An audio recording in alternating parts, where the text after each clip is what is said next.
Terima kasih Anda masih bersama kami di Kompas Malam, saya Cynthia Rompas. Saudara, warga Muhammadiyah di Malaysia membagikan paket bahan pokok untuk ratusan TKI yang terjebak di sejumlah wilayah di Malaysia pasca pemberlakuan karantina wilayah atau lockdown. Sejak pertengahan Maret lalu, pembagian bahan pokok oleh relawan dari PCIM Malaysia ini dilakukan untuk buruh migran yang menghuni barak-barak kontrakan di kawasan Kuang dan Sungai Buloh, Selangor. Paket bahan pokok juga dibagikan untuk para buruh migran asal Bangladesh yang juga berbaur dengan TKI di kawasan tersebut. Umumnya para TKI sudah tidak mempunyai tabungan untuk bertahan hidup setelah sejumlah proyek dihentikan karena aturan karantina wilayah lebih dari sebulan lalu. Bantuan yang dibagikan ini berasal dari donasi pribadi ataupun sumbangan organisasi seperti dari pengurus cabang istimewa Muhammadiyah atau PCIM Malaysia dan Ikatan Keluarga Alumni Pesantren Karangasem IAK Malaysia. Dan menurut koordinator relawan Ali Fauzi, aksi peduli ini dilakukan mengingat masih banyaknya kantong TKI yang belum tersentuh bantuan KBRI Malaysia.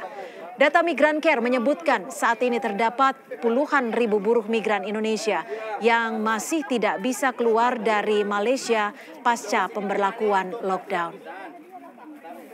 Alhamdulillah atas bantuannya. Masalahnya kita sudah 1 bulan lebih lah di sini tak ada kerja. Dengan bantuan ini bisa meringankan lah sedikit banyak untuk membantu kita untuk makan lah. Alhamdulillah dari pihak Muhammadiyah memberikan bantuan. Harap-harap ada lagi lah masalahnya. Masalahnya kawan-kawan ramai yang belum dapat. Doakan. Saudara, informasi terkait nasib para TKI yang terdampak lockdown di Malaysia, kita sudah terhubung dengan Ketua Majelis Pelayanan Sosial dan Kesejahteraan Umat, Pimpinan Cabang Istimewa Muhammadiyah Malaysia. Sudah ada Bapak Khairuddin Arfad. Selamat malam Pak Khairuddin.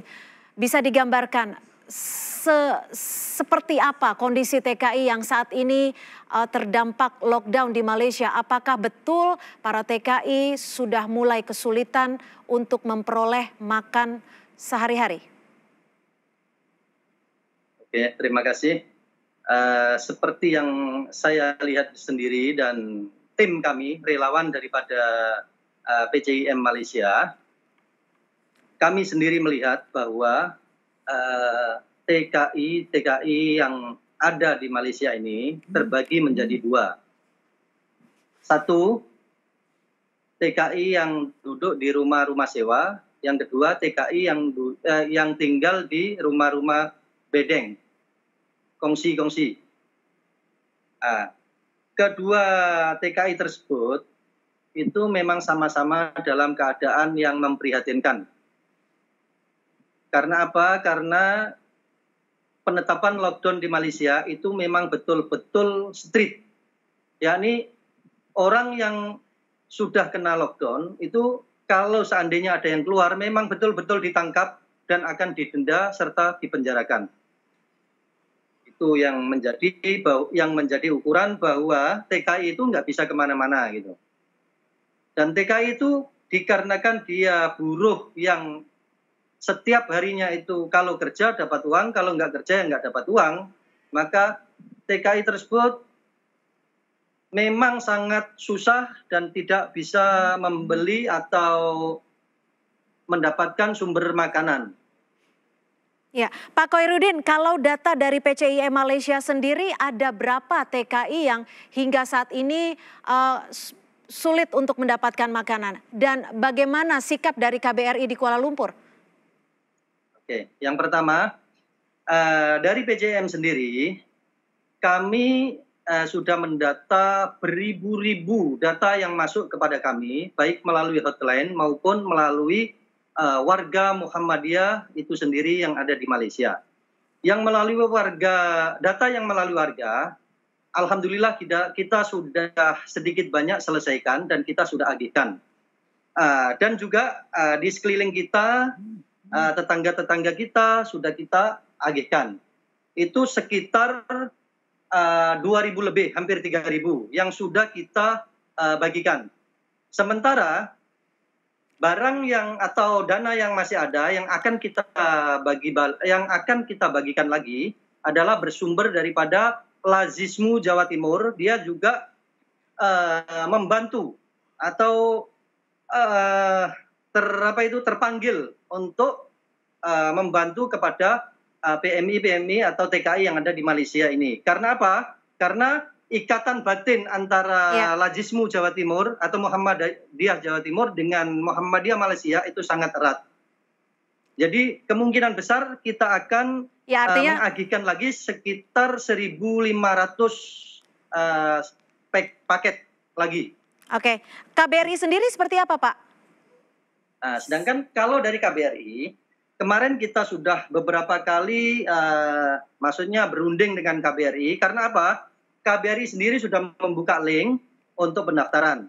Sedangkan link tersebut sudah masuk itu beratus-ratus ribu. Bahkan mungkin 1 juta lebih, hampir 2 juta macam itu link yang masuk daftar untuk mendapatkan bantuan tersebut. Ya. Dari link-link tersebut, KBRI kewalahan untuk itu. Karena apa? Bantuannya dari kemarin yang kita ikut mendistribusikan, itu saya tanya hanya baru sampai 130.000 paket. Sedangkan orang yang daftar itu sudah hampir 2 juta. Jadi orang-orang KBRI sendiri pening kepala gitu. Jadi gimana caranya, sedangkan bantuan dari Jakarta mungkin ditunggu-tunggu yang sebesar itu belum turun gitu mungkin. Artinya sudah meminta bantuan dari pemerintah Indonesia di Indonesia gitu ya Pak ya? Karena KBRI sendiri menurut Anda kewalahan untuk membantu para TKI kita di sana? Dengan desakan oleh ormas-ormas, aliansi ormas yang ada sekarang ini, jadi bukan dari PJM saja sekarang itu, dari Muhammadiyah, dari NU, dari KNPI dan lain-lain, semua itu bersatu menuntut KBRI supaya menyampaikan hal-hal seperti ini kepada pemerintah pusat. Supaya bantuan itu lekas turun. Karena kondisi TKI memang sangat memprihatinkan. Boleh jadi nanti banyak yang mati kelaparan itu di Malaysia itu. Karena mengikut aturan, keluar sedikit pun ditangkap ini. Di sini itu.